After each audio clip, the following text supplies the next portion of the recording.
Les enseignants du supérieur s'insurgent contre la prise du décret numéro 2018-441 du 20 septembre 2018 portant nomination des doyens et directeurs des établissements dans les universités du Bénin. Les 6 syndicats représentés au sein de l'intersyndicale des enseignants du supérieur ont manifesté leur mécontentement par un sit-in dans la cour du ministère de l'enseignement supérieur et de la recherche scientifique.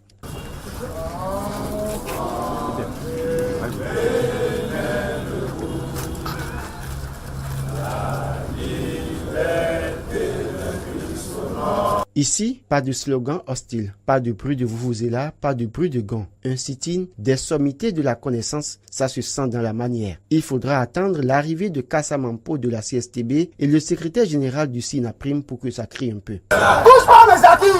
Touche pas mes acquis! Touche pas mes acquis! Touche pas mes acquis!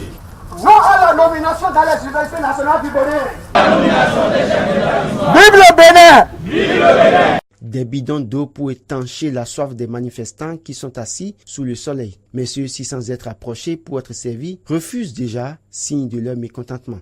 Après avoir présenté l'historique des élections dans les universités du Bénin, leur porte-parole présente les revendications.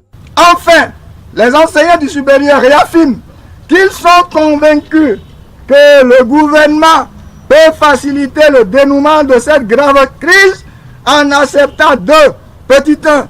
Retirer le décret 2018-441 du 20 septembre 2018. Petit 2. Annuler les nominations faites en Conseil des ministres le 30 janvier 2019 et faire reprendre les élections des chefs d'établissement dans toutes les universités nationales du Bénin dans un délai maximum de 2 mois. Motion reçue par l'autorité de tutelle Marie-Odile Atanasso avec la formule consacrée à de pareilles occasions.